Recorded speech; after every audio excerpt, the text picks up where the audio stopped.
Alors là, on avait Ajarda qui avait une approche politique. En même temps, là, on a depuis tout à l'heure une espèce d'approche humaine. Moi, je voulais revenir à des choses un peu plus concrètes avec Jacques. Jacques, tu disais, ça fait 40 ans que tu es sur le territoire d'Elbeuf. Quelle perception, alors voilà, c'est un petit miroir de ce qui se passe, c'est-à-dire, mais sur le territoire d'Elbeuf, comment tu perçois, toi, le monde bénévole sur Elbeuf, Jacques? Si tu permets, je voudrais rebondir un peu sur ce que disait Brigitte, parce que je trouvais que c'était très intéressant.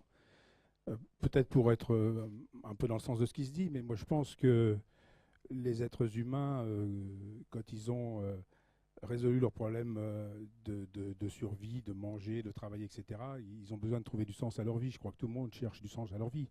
Peut-être même d'ailleurs les jeunes djihadistes qui s'en vont si loin, peut-être qu'il faudrait réfléchir en dehors du pathos pour voir qu'est-ce qui les motive de partir. Et donc voilà, donc je pense que les gens ils ont besoin de trouver du sens quelque part à leur existence et que l'associatif peut permettre cela. Je sais pas si je pense qu'on ne milite dans une association que si on a un retour sur investissement. C'est-à-dire qu'il faut, quand on est dans une association, y avoir du plaisir, s'y retrouver, être gratifié finalement. Autrement, on n'a aucune raison d'aller s'emmerder dans un conseil d'administration, etc. Je veux dire, parce que l'aspect administratif de l'association 1901 est quand même pas bon, ce qui est le plus drôle à mettre en œuvre. Voilà. Et donc, à partir du moment où des gens comme vous, finalement, ont cette envie j'aime pas le terme d'aider, moi, parce que j'aime pas le terme d'aider. Il y a peut-être une connotation un peu trop religieuse pour moi, mais j'aime pas le terme d'aider. Mais à partir du moment où on a un projet de faire quelque chose, de vouloir transformer, je pense que dans les associations, il y a toujours ce que vous disiez, peut-être un projet de transformation sociale. Hein, on a envie de transformer, on a envie de changer ce qui existe pour que ça soit meilleur. Voilà. Et à travers ce changement qu'on va mettre en œuvre, on va se réaliser. Et donc c'est un peu égoïste aussi. Hein. Et tant mieux, parce que bon, l'altruisme, ça va un moment quand même. Bon. Voilà, donc je termine sur ce que je voulais dire là, sur cette première partie. En dehors de ça, sur l'agglomération d'Elbeuf, c'est compliqué parce que les associations, 1901, il y a quand même, il faudrait faire une typologie. Il y a, comme vous, des associations d'action sociale qui emploient des salariés, etc., etc. Il y a des associations de sportives, il y a des associations culturelles, etc. Je crois que la grande différence dans les associations, c'est celles qui emploient du personnel et celles qui n'en emploient pas. Je pense que les dynamiques sont totalement différentes dans les deux. Je pense qu'il y a d'ailleurs des dérives dans les associations qui emploient des salariés, où on va davantage vers des associations qui fonctionnent comme des entreprises et des fois qui oublient un peu peut-être les finalités de leur association, parce que aussi, les gens qui emploient des salariés, ils ont des financements, ils ont des financeurs, et que finalement, il y a quand même dans ce monde tendance, le financeur a tendance à dire, celui qui paye décide. Ce qui nécessite donc à ce moment-là d'avoir un vrai projet associatif, des vraies finalités, et de mettre en œuvre une espèce de triptyque qui est l'association a un projet associatif, donc elle a une volonté de transformation sociale. Le partenaire financier, il fait une commande sociale et les populations ont une demande sociale. Je crois qu'une association, c'est toujours la rencontre entre trois choses comme ça. La politique de l'association, la commande sociale et la demande, des populations. Hein, je crois qu'il y a cette dynamique-là. Bon, évidemment, quand on a des associations sportives, hein, on n'est pas pareil que quand on a un Viadap. Hein. On voit bien que c'est un peu différent. Même si c'est le même support, finalement, juridique. Donc c'est pour ça qu'à Elbeuf, moi, d'abord, je n'ai pas la prétention de connaître toutes les associations d'Elbeuf. Personnellement, je ne connais pas les associations sportives, donc je ne pourrais rien en dire.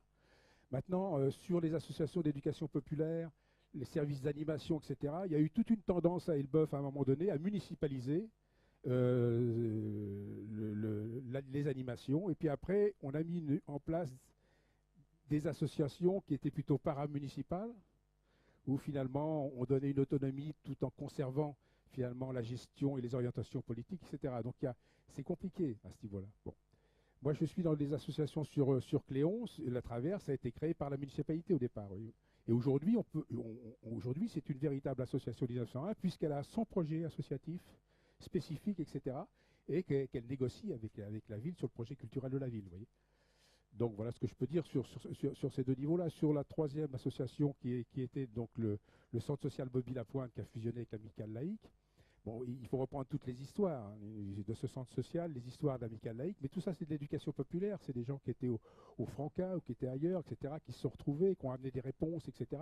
Et au fil du temps, bon, le sillage, il doit y avoir 60 salariés aujourd'hui, donc c'est un gros truc. Et c'est compliqué parce que Parce que quand vous avez des salariés, la difficulté pour les bénévoles, c'est d'arriver à faire passer le sens de l'action. La question que je pose aujourd'hui, c'est est-ce que quand on est salarié d'une association, est-ce qu'on est un salarié comme un autre, ou est-ce que finalement on ne doit pas être un peu militant aussi de son association, c'est-à-dire être emprunt du projet associatif et des finalités. Moi, j'ai dirigé une association d'action sociale, c'était une de mes grandes difficultés, c'est d'arriver à ce que mes personnels ne soient pas arc-boutés sur les conventions collectives, et cette compréhension que le travail qu'ils faisaient, l'action qu'ils menaient, dépassait le cadre simplement du travail effectué. J'arrête parce que je suis toujours un peu bavard. Pas mal de choses, et en fait ce qui est intéressant dans ce que tu viens de dire, Jacques, c'est que tu fais le lien entre la formation présentée par Madame Anchard sur comment employer dans une association. On se dit une association, oui, ça peut arriver vite, hein. Moi j'étais employeur à 21 ans, c'est-à-dire qu'on s'est retrouvé à remplir des feuilles de salaire, et à un moment donné, là où ça a commencé à provoquer des tensions, c'est qu'il y avait un projet associatif de 120 adhérents, et de se dire, ah bah attends, pourquoi lui il est payé pour ce qu'il fait? Pourtant moi je fais autant que le salarié. Et on s'est retrouvé un petit peu avec ces problématiques-là. Rien à voir, moi je voulais aller du côté de l'association Z Games. Là on est sur, sur l'envie de jouer. Moi ce qui m'a frappé dans votre projet, quand on discute avec vous, quand vous venez ici, même de ce que vous montrez là, on a la chance que vous soyez là aujourd'hui avec nous, c'est le plaisir de partager, le plaisir à l'état pur. C'est ce truc de rencontre, parce que souvent on s'aperçoit que oui, à la maison on joue. Et on oublie que jouer, c'est tout ce que vous avez décrit tout à l'heure, c'est le lien social, etc. Quand à un moment donné, vous avez décrit une occupation de loisirs personnels, que d'un seul coup, ça devienne un projet associatif. Comment on fait ça? En fait, moi, je me reconnais pas du tout dans ce que dit tout le monde là. J'ai pas sentiment d'être bénévole, j'ai pas sentiment d'aider qui que ce soit. J'ai le sentiment qu'on s'est tous retrouvés autour d'un projet commun, mais j'arrive pas à me retrouver dans le bénévole que vous donnez. Moi, j'ai pas eu envie de donner de mon temps, j'ai eu envie de jouer. J'étais un peu différent. Personne de l'association n'a eu envie de donner de son temps. Ils ont tous eu envie de venir faire une partie et d'expliquer à l'autre. On est ici aujourd'hui parce qu'on a encore envie d'expliquer à l'autre, mais pas forcément pour être bénévole. J'ai un peu de mal à me retrouver. J'ai l'impression qu'on a tous des définitions de bénévolat, chacun bien précises. Ça serait assez intéressant, je pense, de savoir comment chacun définit le bénévole. Parce que oui, je pense que là, on tourne tous autour du bénévole, mais c'est qui cette personne mystérieuse qui est le bénévole? Moi, j'ai pas l'impression d'en faire partie. Question ouverte, tout à l'heure on a dit le bénévole est égal retraité. on a eu une équation. On va passer le micro à Céline. Non, je ne voudrais pas rester sur cette opinion, sur cette opinion que bénévole égale retraité. Non, je veux dire, il y a effectivement plusieurs sortes, pour rebondir sur ce que vous avez dit, il y a plusieurs sortes d'associations.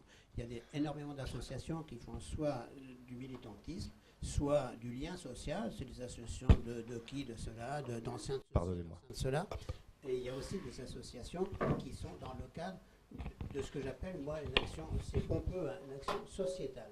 C'est-à-dire remplir des missions que les collectivités ou l'État, avec un majuscule, ne remplit pas. C'est notre cas, hein, c'est l'aide aux chômeurs de longue durée. Qui s'occupe de ces gens-là? Qui s'occupe de ces gens-là? Et donc, on est une entreprise. Alors, entreprise, ça a une connotation fortement négative. Derrière entreprise, on voit tout ce qu'il y a qui traîne derrière de négatif. Or, je pense que même une entreprise comme la nôtre, elle a une action sociétale en premier, avant d'être une entreprise au sens négatif du terme. Donc voilà, je voulais revenir. Et pour revenir aux notions de l'âge des bénévoles, c'est vrai que notre problème à nous, c'est de renouveler le conseil d'administration qui effectivement est constitué de vieilles barbes de bon genre. Voilà. Par rapport à ta question, pourquoi être bénévole? Je suis bénévole d'une association qui est énorme, Emmaüs pour ne pas hésiter. Pourquoi je suis devenue bénévole chez Emmaüs? J'avais besoin de faire quelque chose, tout à l'heure on a dit de se sentir utile. Et c'était mon cas, je me suis dit qu'est-ce que je peux faire? Je ne peux pas te donner d'argent parce que j'en ai pas plus que ça. Par contre, j'ai beaucoup de temps à donner, j'ai du savoir-faire à donner et puis voilà, donner. Donc j'ai donné du temps à Emmaüs. Beaucoup de temps, jamais d'argent, voilà, mais j'ai donné. Et j'ai donné par plaisir, par besoin. Et puis après, j'ai créé mon association toujours pour donner, parce que je sais faire certaines choses, et pourquoi le garder égoïstement pour moi, et pourquoi pas le partager, alors que j'ai le local, que j'ai le matériel, que j'ai tout ce qu'il faut pour le faire. Voilà, donc il y a le mot quand même donné. Le mot donné, c'est Stéphane, si tu veux un petit peu, il y a quelques définitions par bénévole. Moi, je serais intéressé par celle d'Agenda. Agenda, c'est quoi votre définition du bénévole? Parce que Stéphane a lancé quelque chose, un boulet de canon. À vous de le réceptionner. Donc je récupère le bébé. C'est quoi notre définition du mot bénévole? En fait, j'avoue que nous, à Agenda, on a tendance déjà à parler de militants. Parce que derrière, il y a la question sociale, il y a la question de l'action qu'on va mettre en place. Donc c'est vrai que nous, de notre point de vue de structure, on a la question militante. Tu veux peut-être... Mais en fait, c'est compliqué parce que pour le coup... on n'est pas forcément, nous, dans de notre point de vue à nous, d'association, dans une recherche de bénévoles, mais plutôt dans une recherche de rencontre de personnes. Juste rajouter un truc. En fait, la notion de bénévolat, c'est une notion aussi... là, on parle beaucoup de compétences, de savoir-faire, etc. Nous, pour moi, c'est deux choses différentes. C'est la compétence, ça se rapproche plus du coup du marché du travail, quoi. On va se mettre en avant nos compétences ou nos savoir-faire. Alors que le bénévolat, pour moi, c'est plus on adhère à une idée de l'association. Voilà, par exemple, Emmaüs, j'imagine que vous adhérez au projet politique, en tout cas ce qu'ils défendent, différent qu'une association qui va défendre le retour des étrangers chez eux, par exemple. Voilà, vous faites une différenciation. Et je pense que c'est pas une notion qui est liée à votre savoir-faire ou votre compétence, comme vous dites. C'est juste que vous avez besoin de participer à ce projet-là, quoi. Moi, c'est ça qui... Donc après, le terme, en fait, les termes, que ce soit bénévole ou militant, je pense que l'important, c'est de faire les choses d'adhérer au projet, quoi. En tout cas, c'est vraiment ça le nerf de la guerre. Je sais pas, France Bénévolat, parce que vous, c'est quand même... en fait, dans votre association, il y a le mot bénévolat, donc ça serait intéressant d'avoir votre point de vue. Comment dirais-je, les bénévoles sont dans des associations. Vous êtes en association. Donc vous ne pouvez pas fonctionner autrement. Vous n'êtes pas un parti, vous n'êtes pas un club. Vous êtes obligé de vous mettre en association. Et l'association fonctionne avec des bénévoles. Après, vous vous mettez derrière vos sentiments, mais il y a un objet social dans l'association. Donc il faut toujours se référer à l'objet social et toujours au statut qu'on a écrit à une époque et qu'il est quand même intéressant de relire. Donc il faut toujours voir que l'association fonctionne avec des bénévoles, que ce soit le président, que ce soit le bénévole de base, c'est pas péjoratif, tout le monde, du tout, voilà, ce sont des bénévoles. Après, vous avez des associations comme l'UNICEF qui vont vous dire, vous venez chez nous, mais il faut être militant. En fait, il faut porter l'idée. N'empêche que si vous allez à l'UNICEF, vous serez bénévole. Vous serez bénévole en portant une idée. Donc pour moi, à partir du moment où on est en association, on travaille avec des bénévoles. Alors évidemment, monsieur, c'est pas pareil. Lui, il est allé pour jouer, pour se faire plaisir, mais bon, il faut quand même faire tourner l'association. Il faut quand même un président, il faut quand même un trésorier, il faut quand même un local, il faut un budget, etc. Donc on est quand même, c'est toujours la loi de 1901 et voilà, après, on est dans des partis politiques ou on est dans autre chose. Mais tant qu'on est dans une association, pour moi, on fonctionne avec des bénévoles ou des salariés si on a une grosse association et qu'on a plein de sous. Voilà. Donc, c'est ce que je veux dire. Pour moi, vous êtes tous des bénévoles. Voilà, parce que vous passez du temps à une cause commune ou une action commune. Bon, voilà. Bon. Moi, je voulais juste rebondir. Je crois que la définition de bénévole, à mon sens, c'est plutôt le plaisir, mais surtout le désir que nous avons. On parlait de sens à sa vie. Quelque part, dans l'association, ce qui est génial, c'est que c'est ouvert, libre, et on peut donner le sens à sa vie. Alors, ça peut être le jeu, et pourquoi pas, mais derrière, il y a la notion de plaisir. C'est-à-dire, qu'est-ce qui m'anime en l'instant? Qu'est-ce que j'ai envie de faire de ce temps-là, avec ces 80 ans d'espérance de vie? Qu'est-ce que j'ai envie d'en faire? Et le véritable bénévole, et le premier, c'est le président. C'est-à-dire que s'il n'y a pas une locomotive, un moteur, et moi quand je suis dans mon association, j'ai envie d'être nulle part ailleurs. Et j'ai un plaisir, un désir, et voilà, qui m'anime, qui est puissant, qui est vivant. Et après, je moi je ressens que le moteur c'est le président. Après, effectivement, il y a les bénévoles qui viennent et qui apportent leur pierre à l'édifice et ça apporte une autre vision, une autre partie, une autre facette du diamant. Mais voilà, pour moi, le bénévole, c'est avant tout lié au plaisir, au désir et à une quête de sens, quoi. Oui, moi je voulais dire que quand j'avais 18-20 ans, quand je voulais aller du point A au point B, je me mettais sur le bord de la route, je levais le doigt, on s'arrêtait, on m'emmenait. Aujourd'hui, c'est Blablacar, il faut payer. C'est-à-dire qu'il faut payer pour la solidarité. Donc, voilà. Donc je pense que ce qui est intéressant dans le bénévolat, pour moi, c'est s'engouffrer dans des espaces citoyens qui ne sont pas encore pris par le marché pour faire œuvre de solidarité en acceptant de faire pour soi et pour les autres quelque chose qui n'est pas payé. Très bien. Alors, les bénévoles en puissance qui sont là peuvent également répondre à cette question. Depuis, je ne connais pas encore totalement ce territoire aussi bien que Jacques ou d'autres. Moi, je suis arrivé à la MJC d'Elbeuf sur le point d'appui à la vie associative que depuis le 1er septembre. Mais ce qu'on peut constater, c'est toujours ce mot. Alors, il y a des difficultés. On va les brosser après tout à l'heure dans la formation. C'est les subventions, la fatigue. Et moi, puisqu'on est sur le bénévolat, c'est quid du renouvellement des bénévoles. On voit des associations qui ont été créées il y a 30, 40, 50 ans, même il y a 30 ans, avec justement des retraités et qui ont une énergie folle, mais qui se posent la question. Et on voit souvent, quand vous lisez le journal d'Elbeuf, et même moi j'habite plus au nord du département, dans le Courrier Cauchois, quand on voit les assemblées générales d'associations, vous avez un mot qui revient tout le temps. Le président prend beaucoup de plaisir, mais il aimerait passer la main. Le président prend beaucoup de plaisir, mais il aimerait passer la main. Ainsi de suite, ainsi de suite. Et là se pose une question, la question du renouvellement, c'est-à-dire à un moment donné, où sont les bénévoles? C'est une question qu'on se posera au mois de janvier avec Jacques ici au PAVA, c'est où sont-ils? Et se dire aussi,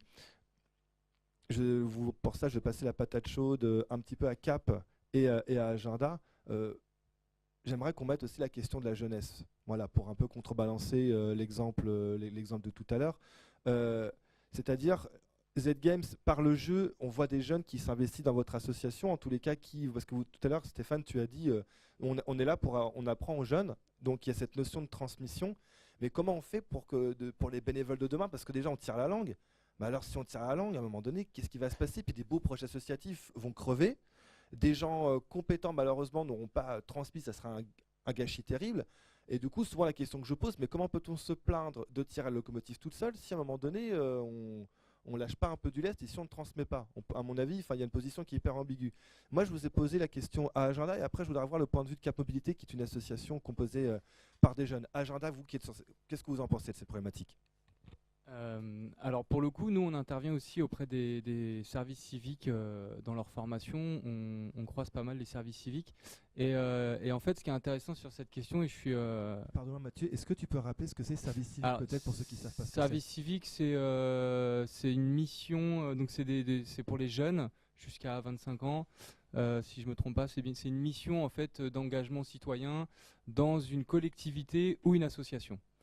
Et les jeunes sont, c'est volontaire, donc les jeunes viennent volontairement et ils ont une indemnité, une gratification. Merci, une gratification qui permet de compenser en fait le temps qu'ils donnent et c'est aux alentours de 20-24 heures de temps de mission et ça dure à peu près 6 mois. En moyenne, je crois en France, c'est 6 mois les services civiques. Et en fait, quand je rencontre ces jeunes, moi, ce qui est intéressant, c'est que pour le coup, alors, il y a une dérive du service civique, puisqu'aujourd'hui, il n'y a plus d'emploi pour les jeunes, donc il y en a qui viennent pour chercher une première expérience, mais il y en a beaucoup qui découvrent le monde associatif, qui sont vraiment dans cette découverte. Et je pense que nous, on se rend compte, en fait, que peut-être le renouvellement associatif, il passe déjà par la rencontre entre les associations et les jeunes, et qu'à partir du moment où il y a cette rencontre, il y a une dynamique nouvelle qui se met en place. Et que les jeunes se disent « Ah ouais, c'est cool, en fait, j'y trouve ma place, j'y trouve du sens, et comment je peux faire ?»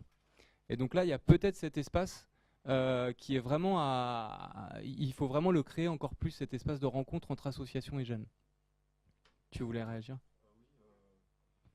Alors, moi, la question que je vais te poser, c'est comment justement on arrive à créer ces fameux espaces, parce que des jeunes ont envie de s'investir ou se plaignent qu'on ne leur laisse pas la chance de s'investir.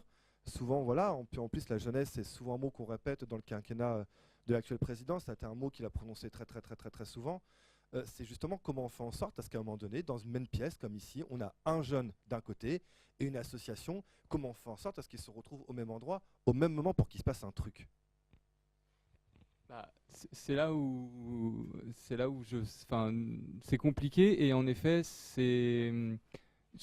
après j'ai pas de réponse type à donner là-dessus, mais plutôt que nous associations en tout cas on s'autorise à créer cette rencontre et qu'on aille déjà qu'on arrête d'attendre aussi la venue du jeune, mais qu'on aille aussi à la rencontre des publics et qu'à un moment donné, une fois qu'on fait cette rencontre, on s'autorise. En fait, moi, ce qui me pose problème dans le monde associatif et que je pense qu'on doit faire attention, c'est que une fois qu'on a un jeune, quel qu'il soit, en fait, c'est quelle place on laisse à un moment donné vraiment à la construction de l'association avec ce public. Puisque souvent, en fait, le projet existant depuis des années, quand quelqu'un arrive, qu'il soit jeune ou moins jeune d'ailleurs, un nouveau adhérent, militant, quelle place il a réellement en fait à un moment donné pour dire mais moi je re-questionne, je suis pas tout à fait d'accord avec ça et je pense qu'on pourrait faire autrement. Et en fait je trouve que cet espace il est un peu compliqué parce que on a du mal dans les bénévoles, les administrateurs des associations, on a un peu de mal je pense avec cette place en fait qu'on laisse à la nouvelle personne, quelle qu'elle soit d'ailleurs, hein, à cette nouvelle personne d'influer le projet. Et en fait, je pense que c'est là où des fois on peut perdre la dynamique de dire on va renouveler, parce qu'en fait, renouveler quand les personnes n'ont pas envie que ça se renouvelle, ça devient compliqué. Donc voilà. Là, je pense qu'il y a un espace à travailler, à questionner.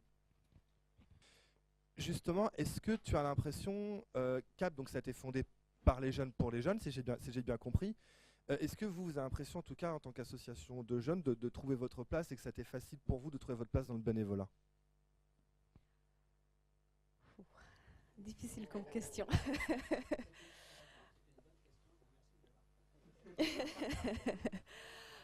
Déjà, tout à l'heure, vous avez posé comment on fait ça pour que ces jeunes ils se retrouvent dans le même lieu. Moi, je pense que c'est juste ça, c'est la vie. On peut pas forcer le destin. Est-ce qu'on dit comme ça?